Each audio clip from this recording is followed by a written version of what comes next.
বঙ্গোপসাগরে সৃষ্ট ঘূর্ণিঝড় মোরা চট্টগ্রামের দিকে অগ্রসর হচ্ছে। কাল সকালে আঘাত হানতে পারে উপকূলে। চট্টগ্রামের ৭, মোংলা ও পায়রা বন্দরে ৫ নম্বর বিপদ সংকেত।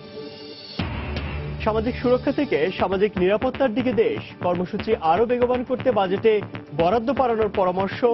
দুর্নীতি বন্ধে পদক্ষেপ নেওয়ার আহ্বান। জঙ্গি সংগঠনগুলোকে অর্থায়ন করছে ধর্মভিত্তিক সাম্প্রদায়িক রাজনৈতিক দল। আসছে বিদেশি সাহায্য, বলছেন বিশ্লেষকরা। নিশ্চিত নয় পুলিশ, জানালেন আইজিপি। এবং কাতারে ভিসা পেতে সক্রিয় দালাল চক্র, প্রতারণায় সর্বশান্ত হচ্ছেন অনেক প্রবাসী। ভিসা প্রক্রিয়া বন্ধ হওয়ার আশঙ্কা।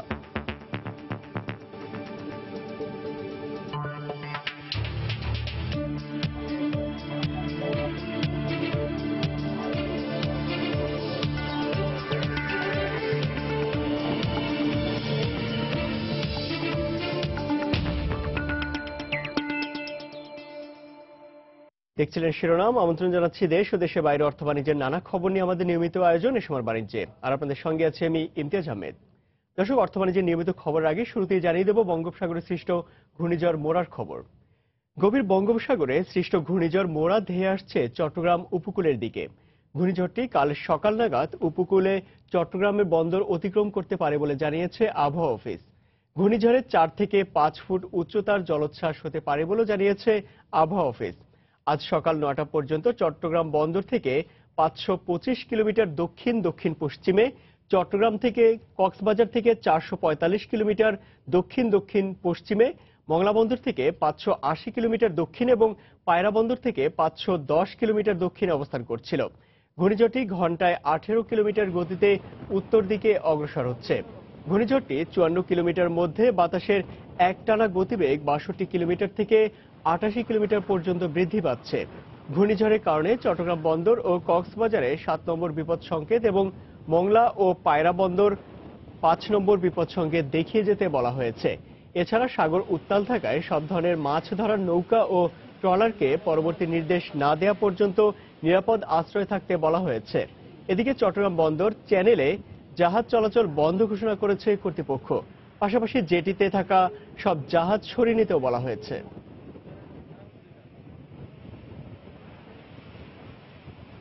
সাইক্লোনের যে প্রাথমিক অবস্থা সেই অবস্থায় আছে এবং এটার ইন্টেন্সিটি আরো বৃদ্ধি পাওয়ার সম্ভাবনা আছে।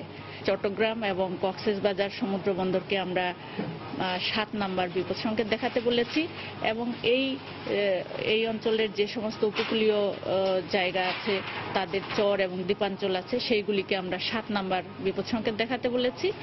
আর মংলা এবং পায়রা সমুদ্র বন্দরের জন্য আমরা ৫ নাম্বার বিপদ সংকেত দেখাতে বলেছি।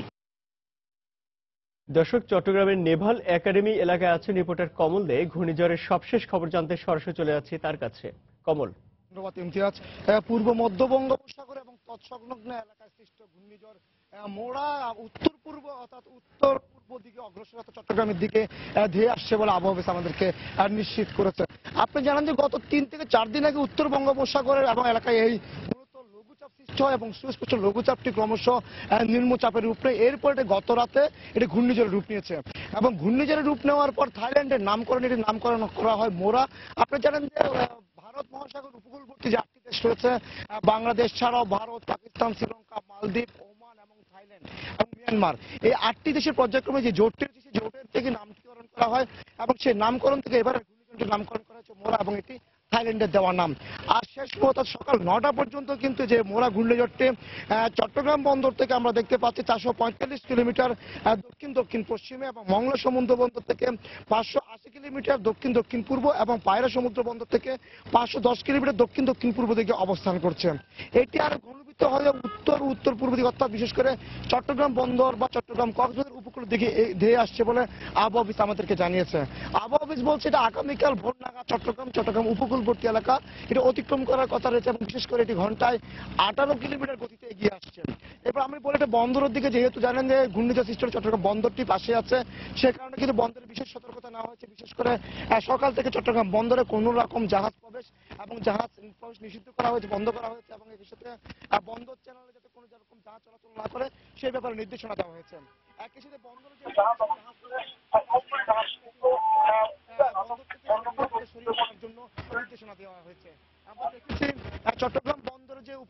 যেসব জাহাজ অবস্থান করে সবগুলি জাহাজকে কিন্তু উজান অর্থাৎ কর্ণফুলী নদীর তীরবর্তী থেকে শুরু করে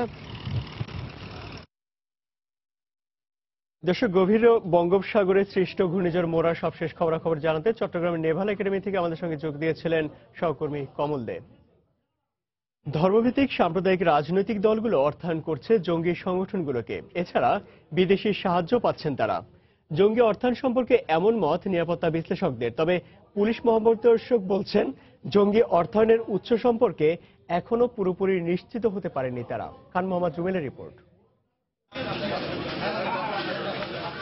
আইন শৃঙ্খলা বাহিনীর তথ্য মতে 1992 সালে হুজুবির আনুষ্ঠানিক গঠনের মধ্য দিয়ে বাংলাদেশে ইসলামী জঙ্গিবাদের প্রথম পর্ব দাওয়া স্তরের শুরু। এরপর গত 1.5 দশকে দ্বিতীয় স্তর ইদাদ অতিক্রম করে এখন তৃতীয় ও চতুর্থ স্তর রিবাদ ও কিলালের মাঝে কোনো এক পর্যায়ে অবস্থান করছে বাংলাদেশি জঙ্গিবাদ। এছাড়া জঙ্গিদের এক প্ল্যাটফর্মে নিয়ে আসার চেষ্টা করছে নব্য জেএমবি ও আনসারুল্লাহ বাংলা টিম, এমন তথ্য পাওয়ার কথা জানিয়েছে একটি গোয়েন্দা সূত্র।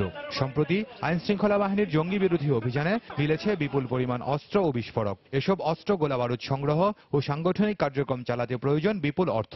এসবের উৎস কি প্রশ্ন ছিল পুলিশ প্রধানের কাছে। আমরা যাদেরকে গ্রেফতার করি তাদের জিজ্ঞাসাবাদ করলে তারা যে লোকের নাম বলে যা আমাকে অমুক দিয়ে যায়, সেটা অলিক বস্তু, তো এর বেশি তারা কিছু বলতে পারে না। কারা যে ফাইন্যান্স করে এটা আমরা এখন পর্যন্ত সুনির্দিষ্ট পাইনি। হাসপাতাল থেকে শুরু করে কোচিং সেন্টার থেকে শুরু করে 500-এর অধিক আমাদের কাছে তালিকা আছে। সেখানে তো 2000 কোটি টাকার বেশি তাদের মুনাফা হয়। সেই টাকার কোনো হিসাব নিয়ন্ত্রণ কি আছে? নাই। একটা টাকার উৎস জঙ্গিরা কোথা থেকে পায় সেটা একেবারে সরাসরি প্রমাণ আমরা হাতে হাতে ধরা পড়েছে। সেটা পাকিস্তান এই জঙ্গি টাকা দিচ্ছে। দেশে জঙ্গিবাদের বিস্তার ও অর্থায়নের পেছনে ধর্মভিত্তিক সাম্প্রদায়িক রাজনীতির জোরালো ভূমিকা আছে বলে মনে করেন নিরাপত্তা বিশ্লেষকরা। এই জঙ্গিবাদের মূল গোড়া তো জামাতের রাজনীতি। তো জামাতের যে অর্থনৈতিক যে সাম্রাজ্য রয়েছে সেখানে কিন্তু এই সরকার চেষ্টা চালিয়েও খুব বেশি যে নিয়ন্ত্রণে আনতে পারছে বলে আমার কাছে অন্তত মনে হচ্ছে না। যারা এটি ধর্মভিত্তিক রাজনৈতিক দলের সদস্য ছিল, সমর্থক ছিল, তাদের ছাত্র সংগঠনের সক্রিয় সদস্য ছিল, এগুলি তো আমাদের কিছু কিছু জঙ্গি গ্রেফতার হয়েছে, তাদের কিছু পরিচয় পাওয়া গেছে। তবে দুজনেই মনে করেন দীর্ঘমেয়াদে জঙ্গিবাদ নিয়ন্ত্রণ করতে হলে আইনি তৎপরতার পাশাপাশি প্রয়োজন সমাজের সব স্তরের মানুষের সচেতনতা এবং সামাজিক ঐক্য গড়ে তোলা। পুলিশ সদর দপ্তরের তথ্য মতে গেল 6 মাসে 15টি জঙ্গি বিরোধী অভিযানে মারা গেছে 65 জঙ্গি। গ্রেফতারও হয়েছেন অনেকেই, কিন্তু ঠেকানো যাচ্ছে না তাদের বিস্তার। আর তাই বিশ্লেষকদের পরামর্শ, দীর্ঘমেয়াদে জঙ্গিবাদ রোধ করতে হলে বন্ধ করতে হবে তাদের অর্থনৈতিক উৎস, সেই সঙ্গে বন্ধ করতে হবে জঙ্গিদের পেছনের রাজনৈতিক মদদ। খান মোহাম্মদ রুমেল, সময় সংবাদ, ঢাকা। নির্দিষ্ট কিছু সুরক্ষা কর্মসূচিতে সীমাবদ্ধ না থেকে সময় এসেছে সবার জন্য খাদ্য চিকিৎসা সেবা নিশ্চিত করার মতো নিরাপত্তা কর্মসূচি হাতে নেবার। তাই 2017-18 অর্থ বছরের বাজেটে এই খাতে বরাদ্দ বাড়ানোর তাগিদ দিয়েছেন অর্থনীতিবিদরা। সেই সঙ্গে স্বচ্ছতা নিশ্চিত করতে এই কার্যক্রমকে ই গভর্নেন্সের আওতায় নিয়ে আসারও পরামর্শ তাদের। সাজিদ রাজুর রিপোর্টে।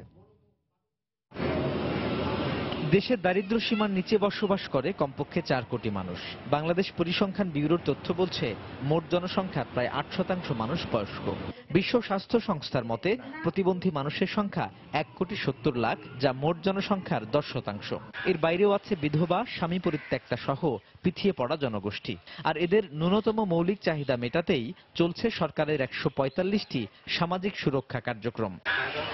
প্রতি বছরই এ খাতে একটু একটু করে বরাদ্দ বাড়ছে, সেই সঙ্গে বড় হচ্ছে অভিযোগের তালিকাও। সুবিধাভোগী বাছাই থেকে শুরু করে অর্থ বিতরণ সব ক্ষেত্রেই আছে অনিয়ম। তাই এসব কার্যক্রমকে ডিজিটাল ব্যবস্থায় নিয়ে আসার তাগিদ বিশ্লেষকদের। সোশ্যাল সিকিউরিটি কার্যক্রমকে ই গভর্নেন্সের আন্ডারে নিয়ে আসতে পারলে এর মধ্যে যে দুর্নীতি আছে, এর মধ্যে যে অস্বচ্ছতা আছে, সেটা দূর করা সম্ভব। যারা নাকি সুবিধা পাবেন তাদের লিস্টটাকে টাঙ্গিয়ে দেওয়া, এগুলো আমরা যদি ট্রান্সপারেন্টলি করতে পারি তাহলে টার্গেটিংটা ঠিক হয়। সামাজিক সুরক্ষা খাতে বরাদ্দ দেয়া অর্থের 27% খরচ হয় সরকারি পেনশনে। এই অংশ বাদ দিলে সাধারণ মানুষের ভাগে থাকে জিডিপির 1.7%। অথচ সামাজিক নিরাপত্তা কৌশলপত্রে বলা আছে জিডিপির 3% বরাদ্দের কথা। অর্থনীতিবিদরা বলছেন সময় এসেছে সব স্তরের মানুষের জন্য সার্বজনীন খাদ্য ও চিকিৎসা সেবা নিশ্চিত করার। খুব হতদরিদ্র লোক আছে যার হয়তো কিছুই দরকার নেই, খাবার দরকার। সেই জন্য সরকার একটা খাদ্য অধিকার আইন করতে পারে। সেই ওই আইন অনুযায়ী যদি যে কেউ খাদ্যাভাবে ভুগবে, সে সরকারের কাছে দাবি করতে পারবে যে আমি খাদ্য চাই, এবং সরকার না দিলে সরকারের বিরুদ্ধে সে মামলাও করতে পারবে। যদি আমাদের ইউনিভার্সাল একটা হেলথ ইন্স্যুরেন্স স্কিম করা যায়, সেটা যদি করা যায় তাহলে কিন্তু একটা বড় এক ধাপ আমরা সামনে এগিয়ে যেতে পারবো। ক্রমান্বয়ে আমাদেরকে সোশ্যাল সেফটি নেট থেকে আমাদেরকে কিন্তু সোশ্যাল সিকিউরিটিতে যেতে হবে। তারা বলছেন মধ্যম আয়ের দেশের সুফল সবার কাছে পৌঁছতে হলে ধীরে ধীরে সুরক্ষা থেকে নিরাপত্তা কার্যক্রমের দিকে এগোতে হবে সরকারকে। 3% যাওয়ার সাথে সাজিদ রাজু, সময় সংবাদ, ঢাকা। রাজস্ব বাড়াতে ভ্যাটের উপর চাপ না দিয়ে প্রত্যক্ষ কর বাড়ানোর উপর তাগিদ দিয়েছে বাংলাদেশ অর্থনীতি সমিতি। একই সাথে অর্থ পাচার রোধে বাজেটে কার্যকর দিক নির্দেশনা নির্ধারণেরও দাবি জানিয়েছে সংগঠনটি। গতকাল রাজধানীর ইস্কাটনে অর্থনীতি সমিতির কার্যালয়ে এক সংবাদ সম্মেলনে কথা বলেন সংগঠনের সাবেক সভাপতি ডক্টর আবুল বারকাত। এ সময় 2017-18 অর্থ বছরের জন্য বাংলাদেশ অর্থনীতি সমিতির পক্ষ থেকে 9,14,789 কোটি টাকার বাজেট প্রস্তাব করেন তিনি।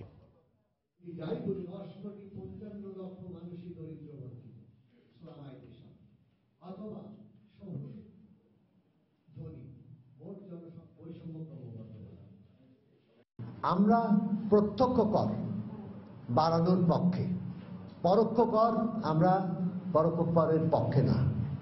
থাকবে পরোক্ষ কর থাকবে, কিন্তু পরোক্ষ কর আলোচনার মূল বিষয়বস্তু হয়ে যাবে আপনি যদি কর দেখেনও এদিক ওদিক মিলায়ে সরকারের যতটুকু দরকার ও ঠিকই বের করে ফেলে।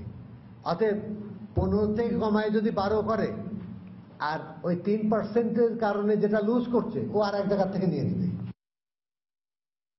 2017-18 অর্থ বছরের সম্ভাব্য বাজেট নিয়ে কলাবাগানের নিজস্ব কার্যালয়ে সেমিনার আয়োজন করেছে পরিবেশ বাঁচাও আন্দোলন পবা। এই মুহূর্তে সেখানে বক্তব্য রাখছেন পরিবেশ বাঁচাও আন্দোলনের চেয়ারম্যান আবু নাসের খান। আমরা সরাসরি চলে যাচ্ছি সেখানে।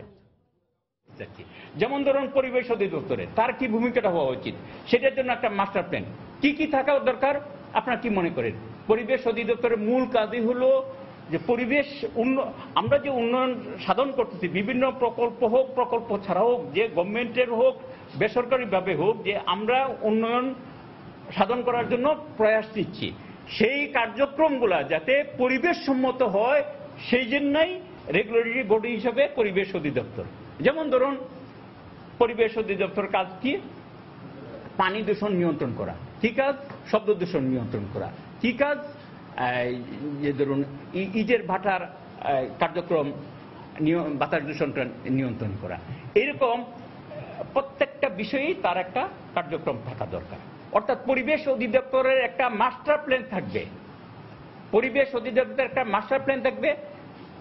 যেমন শব্দ দূষণ, বাতাস দূষণ, মাটি দূষণ, পানি দূষণ বা এই ধরনের যে সমস্ত জিনিসগুলো আছে, যে কতদিনের জন্য, কতদিনের মধ্যে কিভাবে সে এটা শব্দ দূষণটা নিয়ন্ত্রণ করবে কিংবা পানি দূষণ নিয়ন্ত্রণ করবে, কোন মশারে কতটুকু করবে, সেই জায়গাগুলো থেকে করবে। যেমন আমেরিকাতে কিংবা অন্য উন্নত দেশে আছে যে বাতাস দূষণ নিয়ন্ত্রণ করবে, তাহলে শহরে বাতাসের কোয়ালিটিটা এই পরিমাণ থাকবে, এই কোয়ালিটিটা যদি রাখতে হয় তাহলে শহরে গাড়িগুলো বাতাস দূষণ করতে গিয়ে হয় শিল্প দূষণ, তারপরে ভেহিকুলার এমিশন ইত্যাদি ইত্যাদি। তো তখন তারা পরিমাপ করে যে শহরে ভেহিকেল এতগুলো ভেহিকেল থেকে এত এমিশন হয়, সুতরাং তার প্রত্যেকটা ভেহিকেলের স্ট্যান্ডার্ডটা এতটুকু হইতে হবে। তারা এরকম ভাবে নির্ধারণ করে বাতাসটাকে কোন পর্যায়ে রাখবে সেটা কিন্তু করে। একটু বাড়তি আয় আর পরিবারের মুখে হাসি ফোটাতে নিজ মাতৃভূমি ছেড়ে অনেক শ্রমিক পাড়ি জমান মধ্যপ্রাচ্যের দেশ কাতারে। দেশটিতে যাওয়ার ক্ষেত্রে অন্যতম মাধ্যম হিসেবে কাজ করে ভিসার দালাল চক্র। কাঙ্ক্ষিত ভিসার জন্য প্রতারক চক্রের খপ্পরে পড়ে সর্বশান্ত হয়ে পড়েছেন অনেক প্রবাসী বাংলাদেশি। কাতার প্রতিনিধি আনোয়ার হোসেনের মামুনের তথ্য ছবি নিয়ে ডেস্ক রিপোর্ট।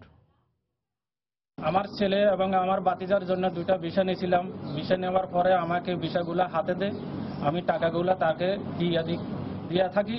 দেওয়ার পরে দেখি যে আমার ভিসাগুলা ক্যান্সেল করে দিয়েছে। ফেনীর দাগনভূঞার আব্দুর রাজ্জাক কাজ করেন কাতারি 1000 রিয়াল বেতনে একটি বিল্ডিং কনস্ট্রাকশনে। নিজের একটু জমানো আয় দিয়ে ছেলে আর ভাতিজার ভিসার জন্য দালালের কাছে তুলে দেন 50,000 কাতারি রিয়াল, তবে মেলেনি সেই ভিসা। আব্দুর রাজ্জাকের মতোই পরিবারের আত্মীয় স্বজনদের ভিসা নিতে গিয়ে দালাল প্রতারক চক্রের খপ্পরে পড়েছে অনেক বাংলাদেশি।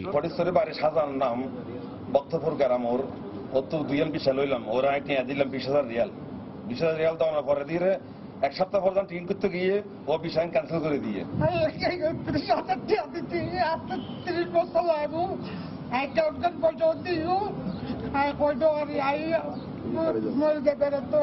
হাতে গোনা কিছু প্রতারক চক্রের কারণে দুবাই, সৌদি আরব, কুয়েতের মতো কাতারের ভিসাও বন্ধ হওয়ার আশঙ্কা করছেন কমিউনিটি নেতারা। ভিসাটা দেওয়ার পরে আন্ডার প্রসেস পরে রেডি টু প্রিন্টের পরে বিষয়টা পিন দিয়া টাকা নিয়ে বিষয়টা ক্যান্সেল করে দিচ্ছে স্যার।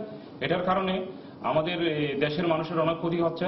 10% লোকের কারণে আজকে প্রবাসের মধ্যে আমরা বাঙালিরা অনেক পিছিয়ে আছি। প্রতারকদের বিরুদ্ধে লিখিত অভিযোগ পেলে ব্যবস্থা নেওয়ার আশ্বাস বাংলাদেশ দূতাবাসের। ভিসা কেনাবেচার মাধ্যমে যদি কেউ প্রতারিত হয়ে থাকে তারা আমাদের দূতাবাসে লিখিতভাবে অভিযোগ করলে আমরা তাদের অভিযোগের পরিপ্রেক্ষিতে প্রমাণাদির সাপেক্ষে প্রয়োজনীয় ব্যবস্থা গ্রহণ করে থাকি। ক্ষতিপূরণ আদায় করতে না পারলে তাদের বিরুদ্ধে তাদের প্রচলিত আইন অনুসারে তাদের আইনের আশ্রয়ে আমরা পাঠিয়ে দিয়ে থাকি। বাংলাদেশ দূতাবাসের তথ্য অনুযায়ী প্রতি মাসে গড়ে 10,000 বাংলাদেশি নতুন শ্রমিক কাজের সন্ধানে কাতার আসেন। বর্তমানে দেশটিতে বিভিন্ন পেশায় 3,70,000 বাংলাদেশি কর্মরত রয়েছে। সময় সংবাদ, দোহা, কাতার। 2013 সালের ডিসেম্বর থেকে পরবর্তী 1.5 বছরে দেশে 14 লাখ নতুন চাকরির সৃষ্টি হয়েছে।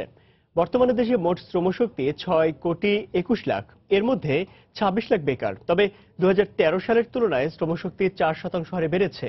গতকাল বাংলাদেশ পরিসংখ্যান ব্যুরোর শ্রমশক্তি পরিসংখ্যানের রিপোর্টে এসব তথ্য উঠে আসে। রিপোর্টে জানানো হয়, শ্রমবাজারে নারীর অংশগ্রহণ আগের চেয়ে 6.3% হারে বেড়েছে।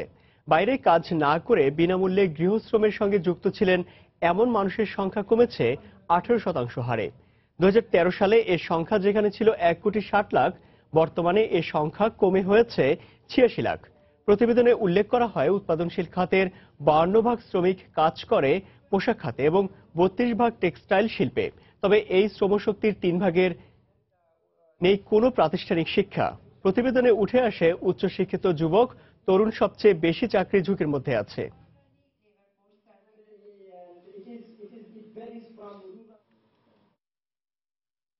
রমজানের দ্বিতীয় দিনে রাজধানীর বিভিন্ন পয়েন্টে চলছে ট্রাকে করে ট্রেডিং কর্পোরেশন বাংলাদেশ টিসিবির নিত্য পণ্য বিক্রির কার্যক্রম। এই মুহূর্তে সচিবালয়ের সামনে লিংক রোডে রয়েছেন সহকর্মী কামরুল হাসান সবুজ। বিস্তারিত জানতে সরাসরি চলে যাচ্ছি তার কাছে। সবুজ, ইমতিয়াজ, আমি এখন দাঁড়িয়ে আছি যে প্রেস ক্লাব এবং সচিবালয়ের মাঝের যে লিংক রোড, সেই লিংক রোডে এখানে দাঁড়িয়ে আছে। এখানে টিসিবির একটি খোলা ট্রাকের পণ্য বিক্রির কার্যক্রম চলছে এবং এখানে সকাল 10টাতে যদিও পণ্য বিক্রির কার্যক্রম শুরু হওয়ার কথা, কিন্তু এখানে শুরু হচ্ছে 10:30, কারণ তাদের ডিলার পয়েন্ট থেকে এই মালগুলো ট্রাকে বোঝাই করে নিতে একটু সময় লেগেছে। তো এখানে কিন্তু আমরা দেখেছি মোটামুটি সকাল 9:30 থেকেই কিন্তু লোকজন লাইনে দাঁড়িয়েছে এবং তারা টিসিবির পণ্য কেনার জন্য অপেক্ষায় ছিল।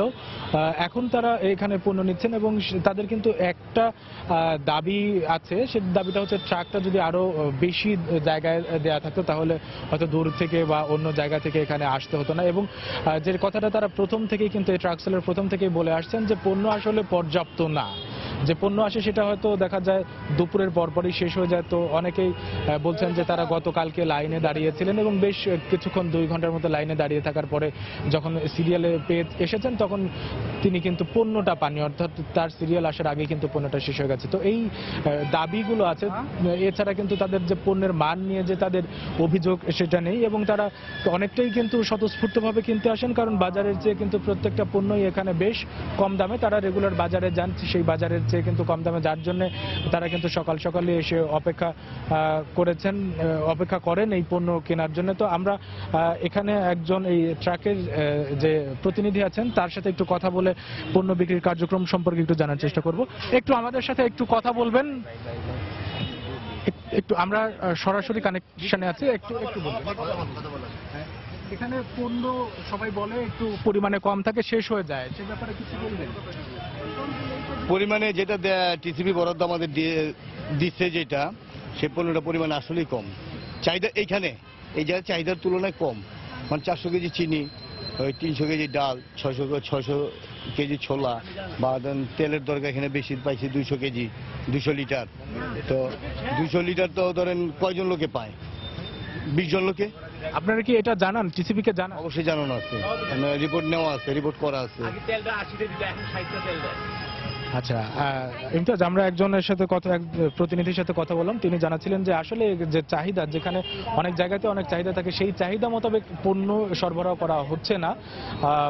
যেহেতু বাজারের চেয়ে তুলনামূলক দাম বেশ খানিকটা কম, যার জন্য এখানে বেশি লোকজন বেশি আসে এবং চাহিদা বেশি থাকে। তো তারাও রিপোর্ট করেন টিসিবির কাছে যে এখানে পণ্য সরবরাহ আরো বাড়ানোর জন্য।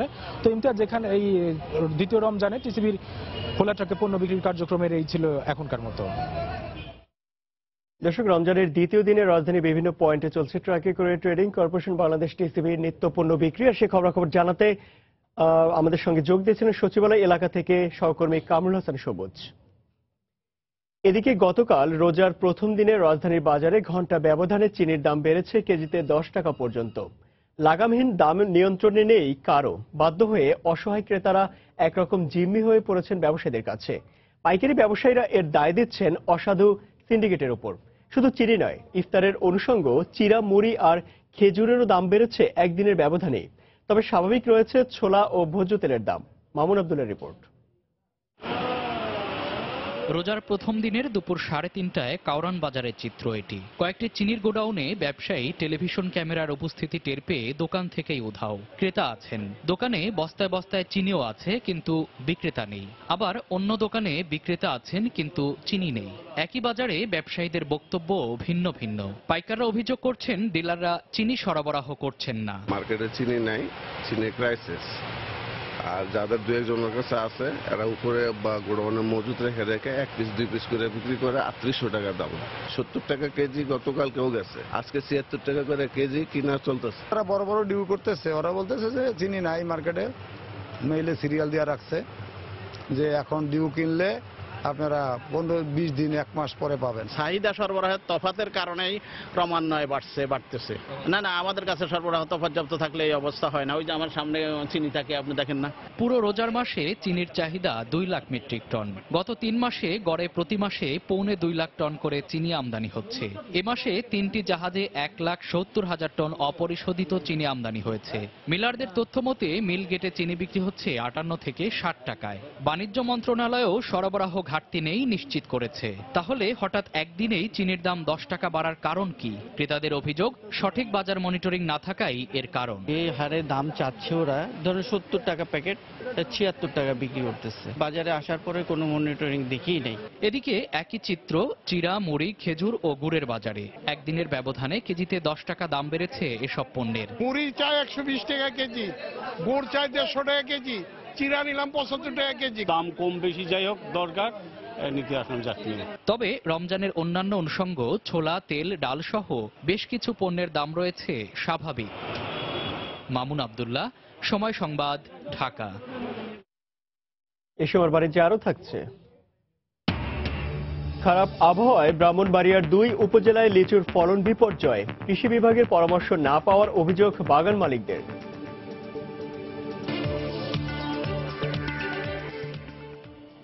দেশের প্রধান বেসরকারি চিনি উৎপাদনকারী প্রতিষ্ঠান সিটি গ্রুপের মহাব্যবস্থাপক সময় সংবাদকে টেলিফোনে জানিয়েছেন তারা প্রতিদিন মিলগেট থেকে 57 থেকে 58 টাকা কেজি দরে 3000 টন চিনি বাজারে সরবরাহ করছেন, যা সামনের দিনগুলোতেও অব্যাহত থাকবে। তাই সংকটের কোনো কারণ নেই। সেই সঙ্গে তিনি জানান খুচরা বাজারেও দাম সহনীয় রাখতে সিটি গ্রুপ 60 টাকা কেজি দরে প্যাকেট চিনি এবং প্রতি লিটার 85 টাকা দরে সয়াবিন তেল বিক্রি করছে রাজধানীর 10টি পয়েন্টে। রমজান মাসে প্রয়োজনীয় ভোগ্য পণ্যের দামে ঊর্ধ্বগতি দেখা যায় বরাবরই। বাণিজ্য মন্ত্রণালয় সহ সরকারের বিভিন্ন প্রতিষ্ঠানের চেষ্টা থাকে রমজানে প্রয়োজনীয় বিভিন্ন পণ্যের দাম সহনীয় পর্যায়ে রাখতে। সরকারের বিভিন্ন পদক্ষেপ থাকা সত্ত্বেও রমজান মাসের শুরুতেই বাজারগুলোতে দেখা যায় ভিন্ন চিত্র। একই সঙ্গে সংকট সৃষ্টি হয় টিসিবির সরবরাহ করা পণ্যেও। এসব বিষয় মাথায় নিয়ে ভোক্তাদের সুবিধায় রাজধানীর খোলা বাজারে চিনি এবং ভোজ্য তেল বিক্রি কার্যক্রম শুরু করেছে বেসরকারি প্রতিষ্ঠান সিটি গ্রুপ। চিনি 2900 থেকে 3000 টন করে চিনি ডেলিভারি দিচ্ছি এবং যে চিনিগুলো আমরা ডেলিভারি দিচ্ছি সেটা 57 টাকা থেকে শুরু করে 58 টাকার মধ্যে পার কেজি প্রতিদিন আমরা ডেলিভারি করে যেতে পারবো এবং কোনো রকম কোনো ঘাটতির সম্ভাবনা নেই। এবং দাম বাড়ানোর সম্ভাবনা নেই। বাণিজ্য মন্ত্রণালয়ের নির্দেশে আজকে থেকে ঢাকার 10টা পয়েন্টে খোলা বাজারে প্রতি কেজি প্যাকেট চিনি 60 টাকা এবং প্রতি লিটার সয়াবিন তেল 85 টাকা করে বিক্রি করতেছে। বাণিজ্য মন্ত্রণালয় এবং বিভিন্ন সংস্থা যদি বাজার মনিটরিংটা একটু বাড়িয়ে দেয় তাহলে কিন্তু এটা অনায়াসে ঠিক হয়ে যাবে। রাজধানীর যাত্রাবাড়ি, মতিঝিল, প্রেস ক্লাব, কারণ বাজার, মিরপুর 1, মিরপুর 10, গাবতলী, ঝিগাতলা, আশকোনা ও খিলগাঁও এই 10টি পয়েন্টে রয়েছে সিটি গ্রুপের ট্রাক যোগে পণ্য বিক্রির কার্যক্রম। 3 মার্কের 1 নাম্বার তার সলি জিনিস এটা ভেজাল ছাড়া, ঠিক আছে। আর লাইন দাঁড়াইছি তো কষ্ট নাই, আবার কটা পয়সা কমও পাইছি। মার্কেট তো দাম অনেক বেশি, এখানে একটু দাম কম দেখে এখানে আসছি কেনার জন্য। বড় বড় স্তরের তুলনায় একটু ভালো তীর কোম্পানিগুলো বাংলাদেশে বিভিন্ন অনেক সুনাম আছে, আর এদের পণ্যগুলো অনেক ভালো। আমরা রমজানের উদ্দেশ্যে কনজিউমারকে কম রেটে দেওয়ার জন্য সিটি গ্রুপের পক্ষ থেকে আয়োজন স্টার্ট করছি আমরা। প্রাথমিকভাবে 10 দিন ব্যাপী চলবে এ কার্যক্রম, তবে ভোক্তাদের চাহিদা অনুযায়ী পুরো রমজান মাস জুড়ে এ কার্যক্রম চলতে পারে বলেও জানিয়েছে প্রতিষ্ঠানটি। কাজল আব্দুল্লাহ, সময় সংবাদ, ঢাকা। খারাপ আবহাওয়ার কারণে ত্রিপুরা সীমান্তবর্তী ব্রাহ্মণবাড়িয়ার বিজয়নগর এবং আখাউড়া উপজেলায় এবছর লিচুর ফলনে বিপর্যয় ঘটেছে। বছর জুড়ে পরিচর্যা করে আশানুরূপ ফলন না পেয়ে হতাশ বাগান মালিকরা। খারাপ আবহাওয়ায় কৃষি বিভাগের প্রয়োজনীয় পরামর্শ পাননি বলে অভিযোগ তাদের। তবে কৃষি বিভাগের দাবি, এবছর 3 জাতের মধ্যে 2টি জাতের লিচুর বাম্পার ফলন হয়েছে। জলিলুর রহমানের ছবি ও উজ্জ্বল চক্রবর্তীর পাঠানোর তথ্য নিয়ে ডেস্ক রিপোর্ট।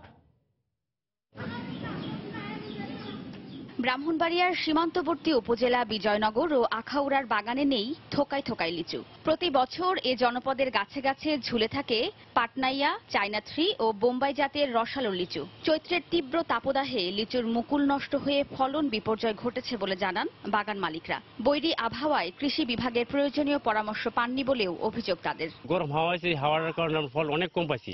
অন্য বছর থেকে এবার বহুত লিচু আমরা কম পাইছি। কম আর থেকে আমরা গৃহস্থের অনেক লস হয়েছে। কৃষি অফিসার বলছিলাম আসার জন্য, এরা আসে নাই, কোনো খোঁজখবর নেয় নাই, এজন্য আমার এবার বিরাট লস হয়ে গেছে। লিচুর ফলন কম হওয়ায় প্রভাব পড়েছে বিজয়নগরের অন্যতম পাইকারি বাজার আউলিয়াহাটে। পর্যাপ্ত লিচু না আসায় অন্য বছরের তুলনায় এবছর বেচাকেনা অনেক কম। মাল আসছিল প্রচুর পরিমাণ, মালের অভাব ছিল না, মাল কিনতে পারছে। এবার মাল নাই, টাকা বেশি কিন্তু মালের দাম বেশি। দেশে তো 2200, 2300, 2000, 1500 লেচু লেছিলাম। 100% মনে করেন 40% আছে, 60% নাই। এদিকে কৃষি সম্প্রসারণ কর্মকর্তার দাবি, 3 জাতের লিচুর মধ্যে 2 জাতের বাম্পার ফলন হয়েছে। বোম্বাই জাতের ছাড়া বাকি জাতগুলো যে ফলন দিচ্ছে, টোটাল ফলনটা কাঙ্ক্ষিত লক্ষ্যমাত্রা অর্জিত হবে। ব্রাহ্মণবাড়িয়ায় 450 হেক্টর জমিতে লিচুর বাগান রয়েছে। চলতি মৌসুমে ফলনের লক্ষ্যমাত্রা ধরা হয়েছে 1215 মেট্রিক টন। সময় সংবাদ, ব্রাহ্মণবাড়িয়া। নদী ভাঙনে হুমকির মুখে বরগুনার বামনা উপজেলা। ভাঙন প্রতিরোধে কিছু অংশে দেয়া হয়েছে ব্লক, কিন্তু পুরো ভাঙন কবলিত এলাকায় ব্লক না দেয়ায় উপজেলার বহু গুরুত্বপূর্ণ স্থাপনা সহ কোটি কোটি টাকায় দেয়া ব্লকও এখন হুমকির মুখে। এ অবস্থায় আতঙ্কে আছেন উপজেলাবাসী। এসএম সিফাতের তোলা ছবিতে এম এ আজিমের রিপোর্ট। বিষখালী নদীর কোল ঘেঁষে বরগুনার বামনা উপজেলা। নদীর খুব কাছেই উপজেলার গুরুত্বপূর্ণ স্থাপনা। ইতিমধ্যে নদী ভাঙনে বিলীন হয়েছে উপজেলার অনেক কিছু। তাই ভাঙন প্রতিরোধে সম্প্রতি নদী পারে 1 কিলোমিটার এলাকা জুড়ে ব্লক দিয়েছে পানি উন্নয়ন বোর্ড, কিন্তু এখনো 1 কিলোমিটার অংশ রয়ে গেছে ব্লকবিহীন। ফলে ক্রমাগতভাবে ভাঙছে নদী পার। হুমকিতে আছে লঞ্চঘাট, ইউনিয়ন পরিষদ, মহিলা কলেজ সহ বেশ কিছু স্থাপনা। সম্প্রতি দেয়া ব্লকও ধসে যাওয়ার আশঙ্কা দেখা দিয়েছে।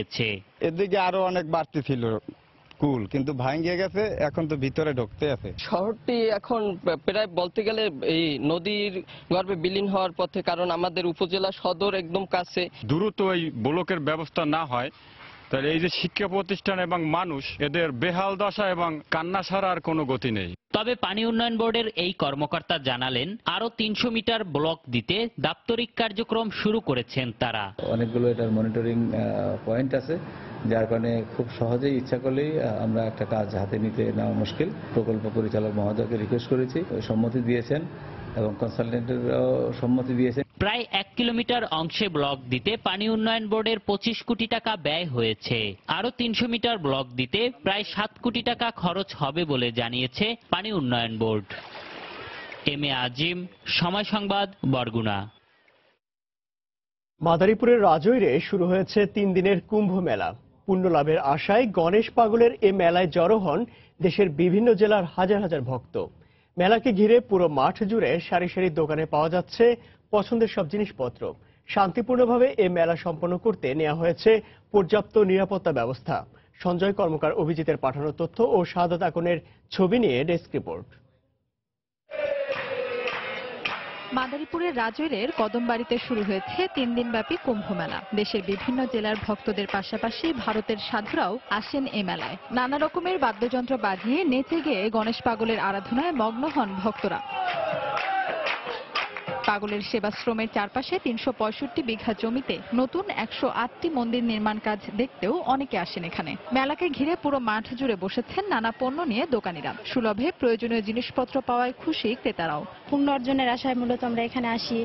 এখানে আসলে আমাদের মনের যে বাঞ্ছা আছে, যে আশা আছে, সেগুলো পূরণ হয়। জাতি ধর্ম নির্বিশেষে হিন্দু, মুসলমান, বৌদ্ধ, খ্রিস্টান সকলেই এই মেলায় আগমন হয়। এখানে বেচাকেনা ভালো হয়।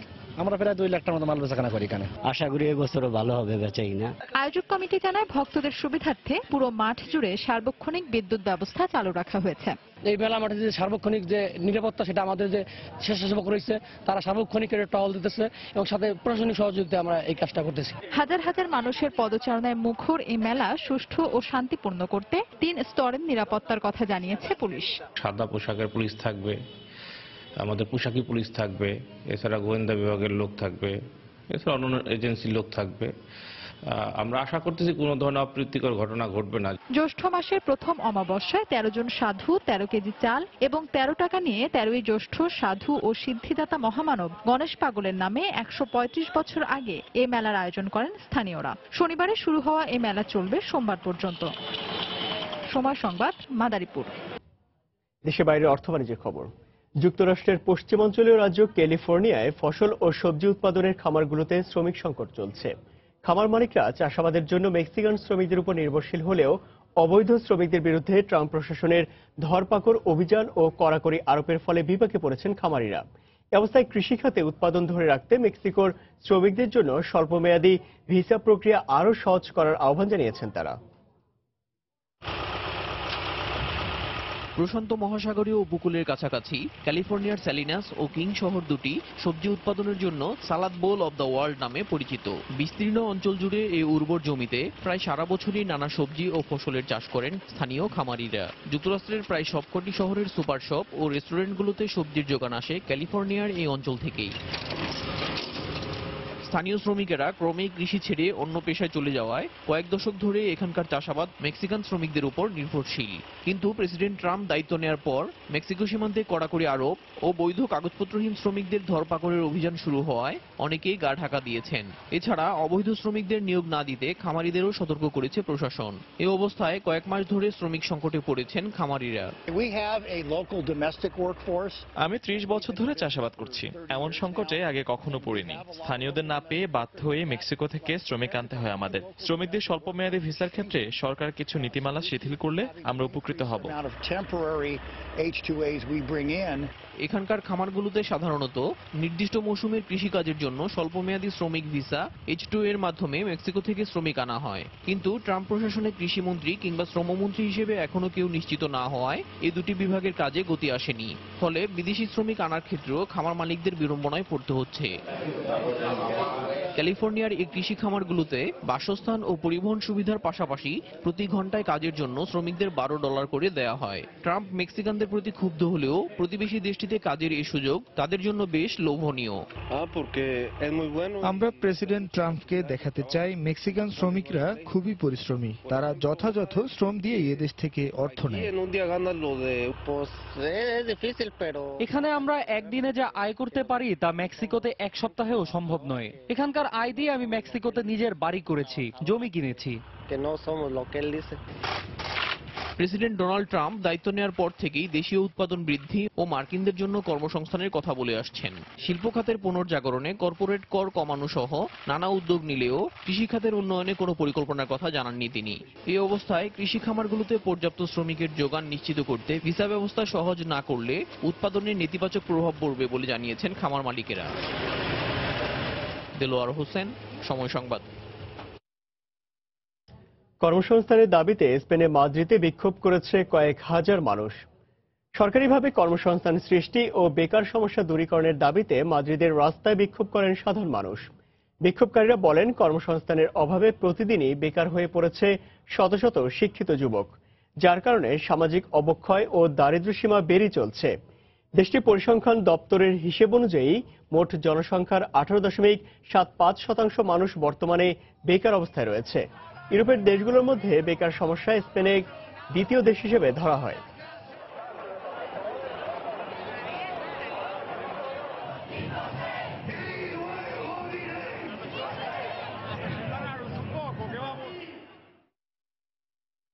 আবারও জানিয়ে দিচ্ছি সময় বাণিজ্যের শিরোনামগুলি। বঙ্গোপসাগরে সৃষ্ট ঘূর্ণিঝড় মোরা চট্টগ্রামের দিকে অগ্রসর হচ্ছে। কাল সকালে আঘাত হানতে পারে উপকূলে। চট্টগ্রামের 7, মোংলা ও পায়রা বন্দরে 5 নম্বর বিপদ সংকেত। সামাজিক সুরক্ষা থেকে সামাজিক নিরাপত্তার দিকে দেশ, কর্মসূচি আরও বেগবান করতে বাজেটে বরাদ্দ বাড়ানোর পরামর্শ। দুর্নীতি বন্ধে পদক্ষেপ নেওয়ার আহ্বান। জঙ্গি সংগঠনগুলোকে অর্থায়ন করছে ধর্মভিত্তিক সাম্প্রদায়িক রাজনৈতিক দল, আসছে বিদেশি সাহায্য, বলছেন বিশ্লেষকরা। নিশ্চিত নয় পুলিশ, জানালেন আইজিপি। এবং কাতারে ভিসা পেতে সক্রিয় দালাল চক্র, প্রতারণায় সর্বশান্ত হচ্ছেন অনেক প্রবাসী। ভিসা প্রক্রিয়া বন্ধ হওয়ার আশঙ্কা।